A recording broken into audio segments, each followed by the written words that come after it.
Good morning friends. आज अपन start करने जा रहे हैं work of calculation and science का टॉपिक नंबर 4, जिसका नाम है क्षेत्रमिति। ठीक है ना, मेंसुरेशन। क्षेत्रमिति मतलब क्या होता है, क्षेत्रमिति का मतलब क्या है, ठीक है ना। इस पार्ट का जो सारांश क्या है तो अपन पहले देखेंगे थोड़ा सा, उसके बाद अपन स्टार्ट करेंगे इसके। क्षेत्रमिति क्या है, तो क्षेत्रमिति जो होती है ज्यामिति की टू कॉपी है, ठीक है ना। क्षेत्रमिति जो होता है वो ज्यामिति की टू कॉपी, मतलब कह सकते हैं कि जो क्षेत्रमिति जो होती है वो ज्यामिति का ही एक विषय या पार्ट है। इसमें अपन किस टाइप से इसको सोल्व करते हैं, किस टाइप से क्वेश्चन आते हैं। तो क्षेत्रमिति में क्या होता है, त्रिभुज से रिलेटेड क्वेश्चन, क्षेत्रफल से रिलेटेड क्वेश्चन, आयत से, घन, घनाभ, ठीक है ना, शंकु, आयतन, सारे के सारे क्वेश्चन इसमें आते हैं। तो अपन सबसे पहले आज स्टार्ट करने जा रहे हैं फार्मूले। मेन चीज़ अपने को फार्मूले सूत्र अधिक से अधिक याद होना चाहिए। यदि अपने को ज़्यादा से ज़्यादा फार्मूले याद है तो अपन कोई सा भी क्वेश्चन आसानी से हल कर सकते हैं, ठीक है ना। तो सबसे पहले अपन फोकस किसकी ओर करते हैं, सूत्र की ओर। सूत्र अपन स्टार्ट करते हैं यहाँ से। चलो सबसे पहले देखते हैं अपन सूत्र फार्मूला। यदि आपको फार्मूले याद है तो आप टॉपिक को आसानी से हल कर सकते हैं, ठीक है ना। सबसे पहले भी फार्मूले की बात में करूँ यहाँ पे, सबसे पहले बोलते हैं हम वर्ग। वर्ग क्या है, आयत क्या है, ठीक है। वर्ग क्या है, आयत क्या है। वर्ग मतलब क्या होता है, वर्ग चौकोर डिब्बा होता है, इस प्रकार का, इस प्रकार का चौकोर डिब्बा होता है, ये कहलाता है वर्ग, जिसकी लंबाई और चौड़ाई दोनों ही आपस में क्या हो, बराबर, ठीक है ना। क्या कहलाता है, वर्ग कहलाता है जिसका ये वाला भाग आपस में कैसा होता है, बराबर यदि होता है तो वर्ग कहलाता है। लेकिन एक कंडीशन और है, यदि आयत भी सेम कहलाता है। आयत में क्या होता है, आयत में हमेशा लंबाई का मान तो ज़्यादा होता है और चौड़ाई का मान कम होता है। यदि मैं आपके सामने इस प्रकार के दो डायग्राम बनाऊं और आप सब पूछो कि कौन सा आयत है और कौन सा वर्ग है, तो आप क्या बोलेंगे कि सर ये तो क्या है, स्क्वायर है, वर्ग है, और ये क्या है, आयत। क्यों, क्योंकि इनकी पहचान है कि वर्ग का फार्मूला होता है भुजा का स्क्वायर। क्या होता है, भुजा का स्क्वायर। ये भुजा का नाम ए दे दिया मैंने और इसका नाम ए दे दिया, दोनों को आपस में क्या कर दो, मल्टीप्लाई कर दो, तो फार्मूला क्या बनेगा, भुजा का स्क्वायर। लेकिन आयत में क्या होता है, आयत में हमेशा लंबाई का मान तो ज़्यादा होता है और चौड़ाई का मान कम होता है। ये बहुत ही बड़ा बेसिक रीज़न है, ठीक है ना, जो दोनों को आपको याद होना चाहिए। आपको ये आयत का फार्मूला होता है क्या, तो आयत का फार्मूला होता है लंबाई इंटू चौड़ाई। क्या होता है आयत का, लंबाई इंटू चौड़ाई। क्लियर। और मैं आपको बता रहा हूँ कि बहुत ही कम ऐसे चांसेस होते हैं जिसमें लंबाई चौड़ाई का मान बराबर होता है। बाकी 100 में से 99% की बात मैं करूँ तो हमेशा लंबाई का मान तो ज़्यादा होता है और चौड़ाई का मान कम होता है। क्लियर। अब आपका फार्मूला क्या बन गया, तो फार्मूला बनेगा अपने यहाँ पे वर्ग का स्क्वायर। तो वर्ग मतलब क्या होता है, वर्ग का क्षेत्रफल जो होता है, तो वर्ग का क्षेत्रफल तो आता है यहाँ पे, वर्ग का क्षेत्रफल होता है भुजा का स्क्वायर। मुझे नहीं लगता है आप तक किसी को डाउट होगा अभी तक, ठीक है ना। तो वर्ग का क्षेत्रफल क्या होगा, भुजा का स्क्वायर। इसी प्रकार जब बात करते हैं आयत का क्षेत्रफल, तो आयत का क्षेत्रफल अपने पास होता है क्या, लंबाई इंटू चौड़ाई, लंबाई इंटू। क्लियर। ये होता है यहाँ पे आयत का क्षेत्रफल। इसके बाद अपन बात करते हैं त्रिभुज की ओर। त्रिभुज देख लो यहाँ पे, त्रिभुज का क्षेत्रफल क्या होता है, तो इस प्रकार का बनता है डब्बा, इसको बोलते हैं त्रिभुज। इस प्रकार का बनेगा, इसको बोलते हैं त्रिभुज। त्रिभुज का क्षेत्रफल होता है 1/2 आधार इंटू ऊंचाई, 1/2 आधार इंटू ऊंचाई। ये किसका क्षेत्रफल हुआ है, ठीक है। तो अपन इस टाइप क्या है, कम से कम 20 से 25 सूत्र अपन लिखेंगे जो आपको याद होना चाहिए और जो हर एग्जाम में काम आते हैं। आपको जहाँ भी नाम आ जाएगा क्षेत्रमिति, आपको फार्मूला याद होना चाहिए। तो करता हूँ मैं स्टार्ट। ये बेसिक था मैंने समझा दिया। अब मैं लाइन टू लाइन आपको फार्मूले लिखा रहा हूँ, ठीक है। अपन आज के पीरियड में फार्मूले करेंगे, कल अपन इसके सवाल करेंगे, ठीक है। चलो करते हैं स्टार्ट अपन फार्मूले। सबसे पहले आता है यहाँ पे वर्ग का क्षेत्रफल, वर्ग का क्षेत्रफल स्क्वायर एरिया ऑफ वर्ग। तो वर्ग का क्षेत्रफल क्या होता है, भुजा का स्क्वायर, भुजा का स्क्वायर। इसके बाद आता है दूसरा नंबर पे यहाँ पे आयत का क्षेत्रफल, आयत का क्षेत्रफल। आयत का क्षेत्रफल क्या होता है यहाँ पे, लंबाई इंटू चौड़ाई, लंबाई इंटू चौड़ाई, ठीक है। इसके बाद यहाँ पे आता है क्या, आयत का विकर्ण, आयत का विकर्ण।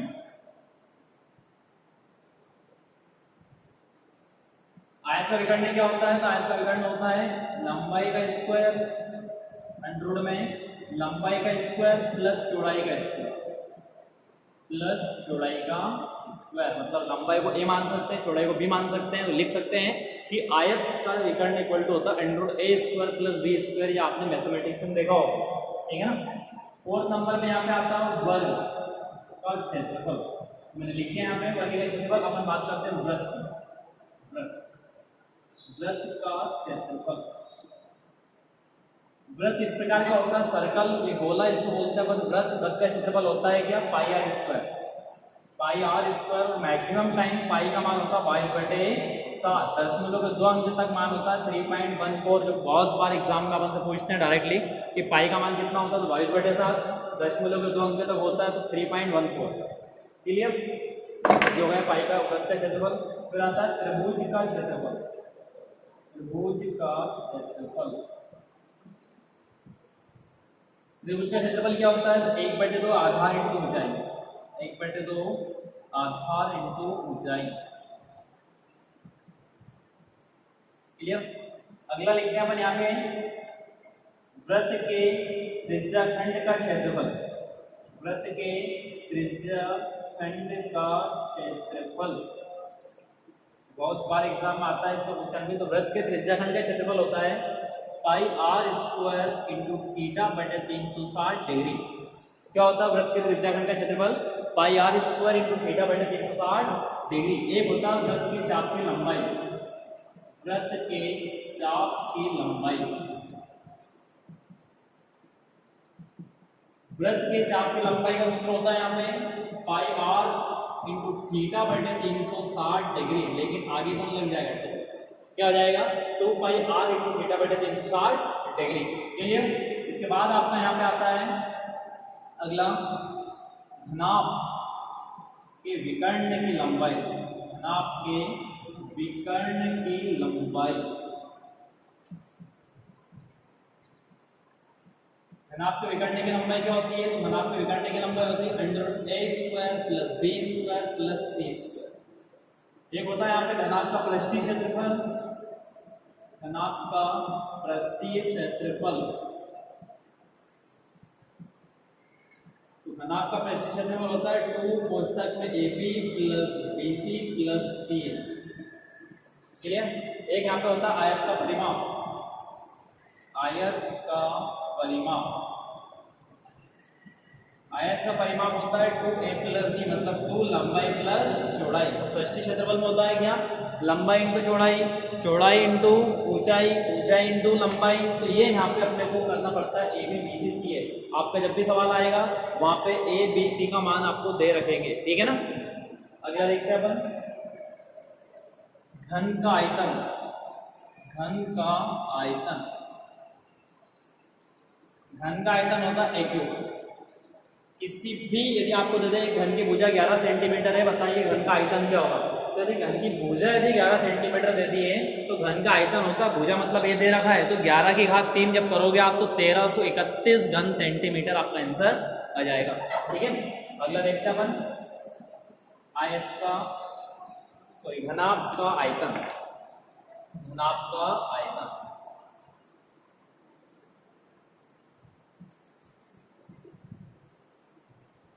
घनाभ का आयतन होता है A इंटू बी इंटू सी। घनाभ का आयतन क्या हो जाएगा? A B और C। क्लियर? लिखो जल्दी फटाफट इनको, लिखो जल्दी फटाफट इनको।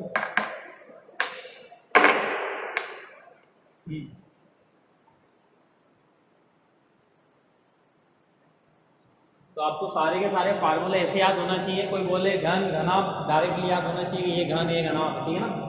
इसका ये आयतन ये क्षेत्रफल है। अब मैं आपको रिवीजन करा दूं एक बार। सबसे पहले अपन ने लिखा वर्ग का क्षेत्रफल। वर्ग का क्षेत्रफल होता है भुजा का स्क्वायर, ठीक है। इसके बाद अपन ने लिखा आयत का क्षेत्रफल। आयत का क्षेत्रफल होता है लंबाई इंटू चौड़ाई। इसके बाद लिखा अपन ने आयत का विकर्ण under root A square plus B square plus C square. फिर लिखा त्रिभुज का क्षेत्रफल, तो 1/2 आधार इंटू ऊंचाई, ठीक है। इसके बाद है वृत्त का क्षेत्रफल पाई आर स्क्वायर। फिर वृत्त के त्रिज्याखंड का क्षेत्रफल पाई आर स्क्वायर इंटू थीटा बटे 360 डिग्री। फिर लिखा वृत्त के चाप की लंबाई 2 पाई r इंटू बीटा बटे 360 डिग्री। फिर लिखा घनाभ के विकर्ण की लंबाई मतलब √a² plus b² plus c²। घन का आयतन होता है a क्यूब, घनाभ का आयतन होता है a into b into c, और घनाभ का पृष्ठीय क्षेत्रफल होता है 2ab plus bc plus ca कोष्टक 1। ये सारे फार्मूले हैं और वो लिखेंगे आगे अभी, मिटा दूं ये सब।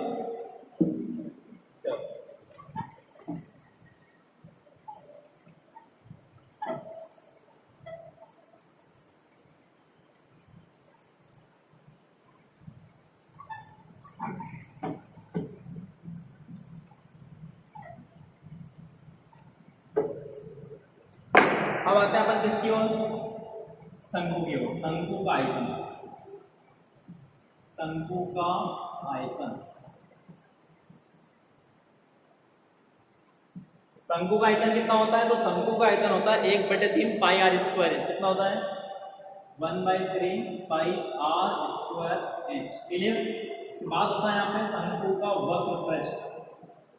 क्षेत्र मिति है भैया, क्षेत्र मिति में आपको सारे सूत्र याद होना चाहिए। पता नहीं कौन से सवाल से कौन सा टॉपिक आ जाए, ठीक है ना? तो पता नहीं कौन से सवाल से कौन सा सूत्र से कौन सा सवाल आ जाए, ठीक है ना? शंकु का वक्र पृष्ठ, शंकु का वक्र पृष्ठ होता है पाई r l। इसके बाद होता है यहाँ पे बेलन का आयतन, बेलन का आयतन, तो बेलन का आयतन होता है पाई r स्क्वायर इंच। क्लियर? इसके बाद होता है यहाँ पे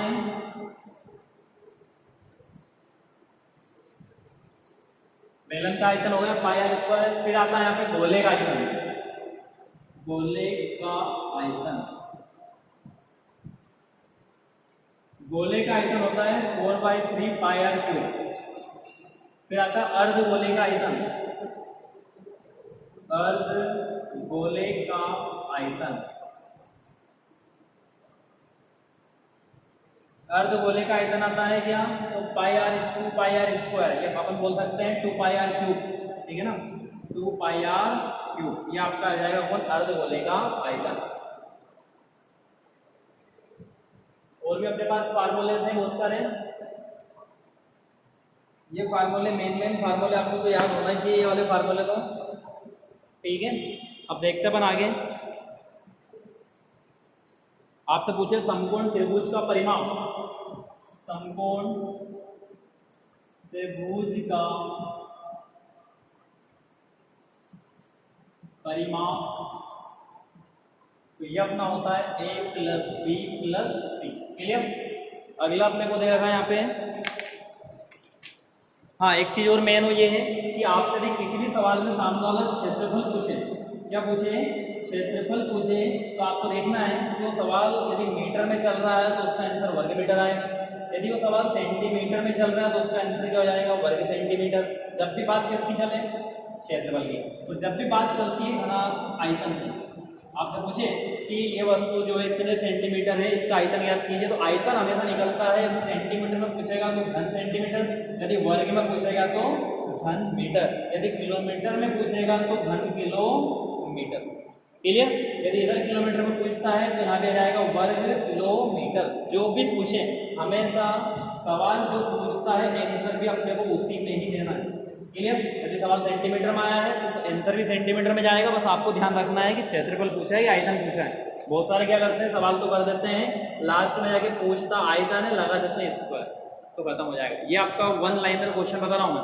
बहुत सारे क्वेश्चन में पूछ लेगा एक घन की भुजा जो 10 सेंटीमीटर है, घन की भुजा बताओ इसका आंसर। इसका आंसर आएगा क्या? इसका आयतन आएगा 1000, क्योंकि 10 का क्यूब कितना होता है? 1000। लेकिन वहाँ पे ये भी लिखा रहेगा वर्ग सेंटीमीटर, फिर लिखा रहेगा 1000 घन सेंटीमीटर। तो ध्यान उसी को आएगा जिसने पढ़ा हो ढंग से क्या आयतन। क्लियर? तो ये बहुत माइनर मिस्टेक होती है बहुत बार, अपने को इन मिस्टेक से बचना है। लिख लिए फार्मूले?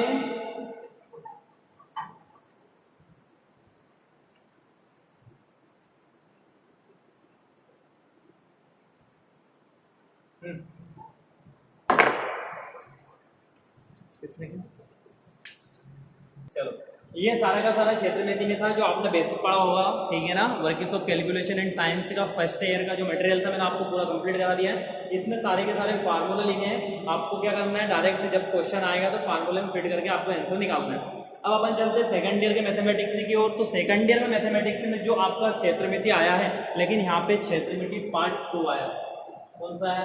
पार्ट 2। पार्ट 1 जो बेसिक था, सारे सारे फार्मूले थे, इन सब को आंसर लाना था। लेकिन पार्ट 2 अपने को आया है। तो पार्ट 2 में क्या है तो बता दूं आपको। अब आपका जो क्षेत्रमिति चलेगा वो चलता है डायमेंशन में, मतलब दिशाएं में। कैसा दिशाएं में? तो आपको पूछेगा यहाँ पे कि एक विमी आकृति क्या है। एक विमी, ये पूछते हैं द्विविमी, फिर पूछते हैं त्रिविमी,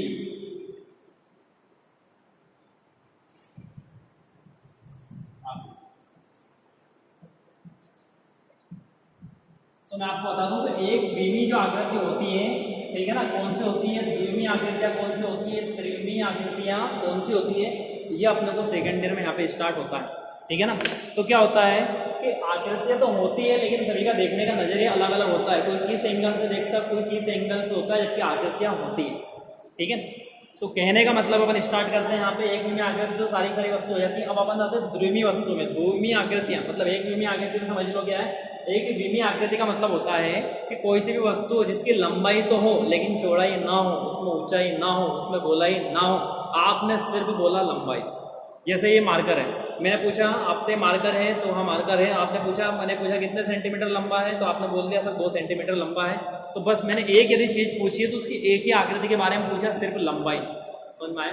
तो मार्कर जो हुआ, मैंने आपसे पूछा एक ही आकृति का नाम कि क्या है, कि मार्कर है, कितने सेंटीमीटर है, कि 2 सेंटीमीटर है या 2 मीटर है, जो भी है, ठीक है ना। तो यदि एक आकृति के बारे में आप किसी को बताओगे तो वो कहलाएगा एक विमी आकृति है। सीधी सी बात, क्लियर। द्विविमी आकृति मतलब क्या होता है? द्विविमी आकृति का मतलब ये होता है कि जब आप उस आकृति को देखोगे तो आकृति के साथ साथ आपको ये भी देखना है कि जब द्विविमी डायमेंशन में है, मतलब लंबाई के साथ साथ आपको चौड़ाई भी देखना है। क्लियर। तो द्विविमी आकृति क्या होती है? तो द्विविमी आकृति होती है लंबाई एंड चौड़ाई, लंबाई और चौड़ाई। लंबाई चौड़ाई जब दोनों को देखोगे आप तो ही क्या कहलाएगी? द्विविमीय आकृति। एक होती है त्रिविमी आकृतियां। अब मैं आपको एग्जाम्पल में देके बताऊँ। लंबाई चौड़ाई क्या होती है? आयत। आयत ये बना आपका यहाँ पे, ये आयत है। इस आयत में क्या है? लंबाई भी और चौड़ाई भी है। तो आकृति कैसी हुई? द्विविमी आकृति होगी, ठीक है ना। अब अपन देखते हैं यहाँ पे त्रिविमी आकृतियां। त्रिविमी आकृति मतलब ऐसी आकृतियां जिसमें लंबाई भी हो, चौड़ाई भी हो और साथ में क्या हो? ऊंचाई भी हो। इस प्रकार की आकृतियां आपकी कहलाती है त्रिविमी आकृतियां। और एग्जाम्पल के लिए मैं यदि आपको बताऊं तो आपके घर की विंडो, खिड़की देखिए कि आपने इस टाइप से बनी होती है, बनी होती है ना इस टाइप से खिड़की। तो इसमें क्या है? लंबाई भी है, इसमें क्या है? ये ऊंचाई भी है और ये क्या है? चौड़ाई भी है। तो कहने का मतलब आपकी जो घर की अलमारी हुई, अलमारी होती है त्रिविमी आकृतियां और आयत होता है द्विविमी आकृतियां। तो कभी उलझोगे तो नहीं। एग्जाम में आता है कि द्विविमी आकृति का एग्जाम्पल बताइए, तो द्विविमी आकृति का एग्जाम्पल आपका बेस्ट एग्जाम्पल हो जाएगा आयत। आयत में क्या है? उसमें लंबाई भी है और चौड़ाई भी है। त्रिविमी आकृति का नाम आएगा तो आप बता सकते हो घर की अलमारी। और अलमारी जो होती है उसमें लंबाई भी होती है, चौड़ाई भी होती है, ऊंचाई भी होती है। तो एग्जाम में क्वेश्चन किसी भी पर्पज से पूछ सकता है, अपने को फंडे क्लियर होना चाहिए, ठीक है ना। आपसे जब पूछे द्विविमी आकृतियां, तो द्विविमी आकृतियां मतलब 2 चीज हमेशा, लंबाई और चौड़ाई। आपसे पूछे एक विमी आकृतियां, तो एक विमी आकृतियां में या तो लंबाई आएगा या फिर चौड़ाई, बस एक चीज बतानी है। तो आपका एक विमी आकृति हो जाएगा। द्विविमी नाम आया तो लंबाई और चौड़ाई दोनों हो गई। त्रिविमी नाम आया तो लंबाई, चौड़ाई और ऊंचाई हो गई। और इससे ज्यादा कोई आकृति होती नहीं है, क्योंकि ऊंचाई अपन एक चीज और बोल सकते हैं, लंबाई चौड़ाई यदि ऊंचाई ना हो तो गोलाई बोल सकते हैं। क्या बोल सकते हैं? गोलाई, डेप्थ, गहराई। लेकिन यहाँ पे 3 जब नाम आते हैं तो आपको बोलना है त्रिविमी आकृतियां। आपसे एग्जाम में पूछेगा कि द्विविमी आकृति का एग्जाम्पल है, तो बहुत सारे एग्जाम्पल आएंगे, ठीक है ना। मैं आपको बता दूं बहुत सारे अपने पास लिखे भी हैं द्विविमी आकृति के एग्जाम्पल।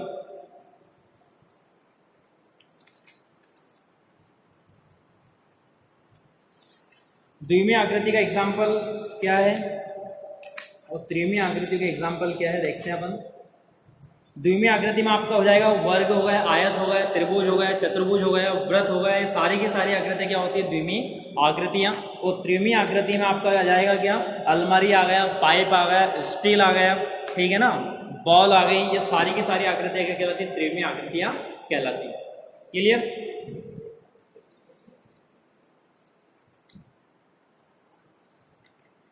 आपसे पूछते हैं कि पंचभुज किसे कहा जाता है? पंचभुज किसे कहा जाता है जिसमें 5 भुजाएं हों? षटभुज किसे कहा जाता है जिसमें 6 भुजाएं हों? अष्टभुज किसे कहा जाता है जिसमें 8 भुजाएं हों? चतुर्भुज किसे कहा जाता है जिसमें 4 भुजाएं हों? त्रिभुज किसे कहा जाता है जिसमें 3 भुजाएं हों? समबाहु त्रिभुज किसे कहा जाता है जिसमें 3 भुजाएं हो तो हो लेकिन बराबर हो? समद्विबाहु त्रिभुज में 2 भुजाएं आपस में कैसी होती है? बराबर होती है। ये बहुत सारे पूछने के तरीके हैं। आपसे पूछे कोई कि त्रिभुज क्या है, तो भैया त्रिभुज में 3 भुजाएं हैं, चतुर्भुज में 4 भुजाएं हैं, ठीक है ना। ये सारे के सारे भुजाएं अपने को इस टॉपिक में देखने को मिले हैं, नाम भी आए हैं। अब यहाँ पे क्वेश्चन आया है, जरा मैं क्वेश्चन बताऊँ आपको। देखो यदि अपने को फार्मूले याद है तो अपन क्वेश्चन कैसे कर लेंगे। यहाँ पे कुछ नहीं पूछेगा आप सेकेंड ईयर में, सिर्फ यहाँ पे आकृतियों के नाम पूछेगा, तो आपको एग्जाम्पल लिखना है, ठीक है। मैं लिखा दूँ आपको, हेडिंग डालो उसमें द्विमीय आकृतियाँ।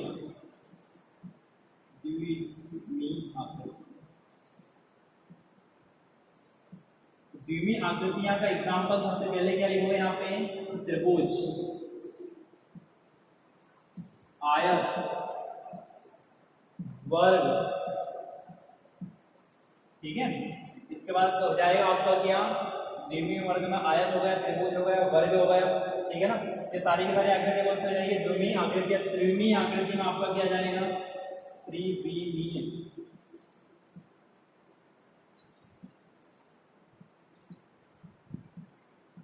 त्रिमीय आकृति में आपका यहाँ पे आ जाएगा बॉल,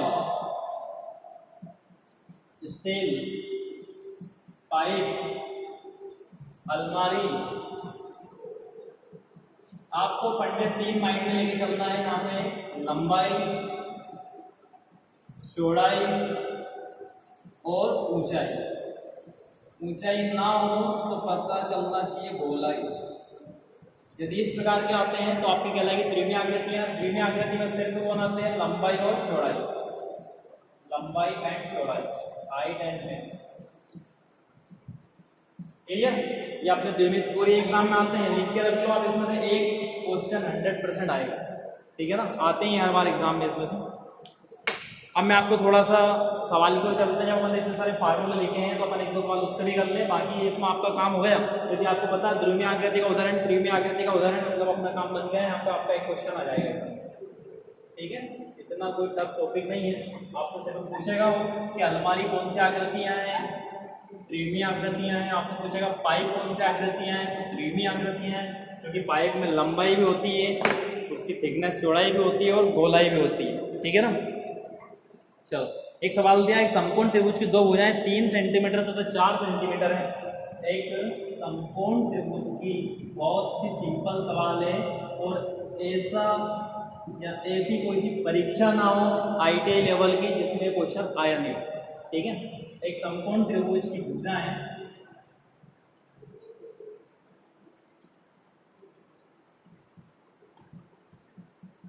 एक समकोण त्रिभुज की भुजाएं 3 सेंटीमीटर व 4 सेंटीमीटर है, 4 सेंटीमीटर है।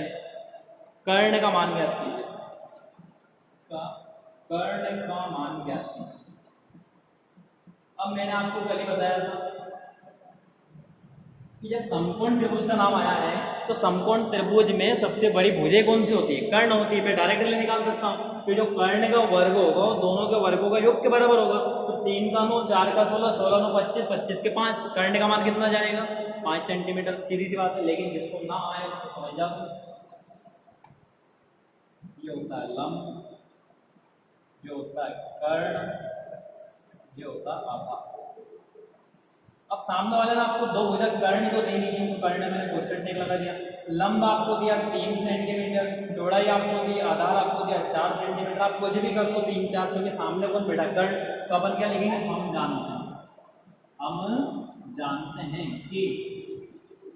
जानते हैं कि हम क्या जानते हैं कि समकोण त्रिभुज में सबसे बड़ी भुजा कौन सी होती है? कर्ण होती है। तब समकोण त्रिभुज ABC नामकरण कर सकते हैं अपन इसका, A, B और C। तब समकोण त्रिभुज ABC में पाइथागोरस प्रमेय से, ABC में पाइथागोरस प्रमेय से, जब पाइथागोरस प्रमेय लगाओगे इसमें तो क्या होगा? यहाँ पे कर्ण का स्क्वायर, क्योंकि सबसे बड़ी भुजा कौन है? कर्ण का स्क्वायर बराबर बची हुई 2 भुजाएं कौन? लंब का स्क्वायर प्लस आधार का स्क्वायर। क्लियर? तो कर्ण का स्क्वायर मुझे पता नहीं है, तो मैंने कर्ण का नाम मान लिया एसी, तो लिखा एसी का स्क्वायर बराबर लंब 3, तो 3 का स्क्वायर, आधार 4 तो 4 का स्क्वायर, 3 स्क्वायर इक्वल टू कितना आ जाएगा, 3 का 9, 4 के कितने 16, एसी स्क्वायर इक्वल टू 16 9 कितने 25। जब एसी पे से स्क्वायर हटाओगे तो 25 पे क्या लगेगा अंडर रूट, तो एसी का मान कितना जाएगा 5, जो कि 5 किसका वर्गमूल है 25, 25 का वर्गमूल कौन है 5। तो आपके पास आ जाएगा कर्ण का मान कितने सेंटीमीटर 5 सेंटीमीटर। तो आप पूछ सकते हो कर्ण का मान कितना होगा, तो कर्ण का मान 5 सेंटीमीटर। अब देखो क्या, तो अपन ने एक लाइन पढ़ा था कि समकोण त्रिभुज में सबसे बड़ी भुजा कौन होती है, कर्ण होती है। तो ये कौन है 3, ये कौन है 4, सबसे बड़ा कौन है 5, इसलिए यहाँ पे प्रमेय लागू होती है। क्लियर? इस प्रकार अपने सारे के सारे फार्मूले हैं, ठीक है ना। इस प्रकार अपन सबसे, अब अपने को यदि मान पता है, अपने को फार्मूले में कंडीशन पता है, तो आप आसानी से सवालों को कर सकते हैं, ठीक है ना। आज के लिए इतने काफ़ी है, कल अपन इस टॉपिक से क्वेश्चन करेंगे कल, ठीक है ना। Okay, bye bye, thank you.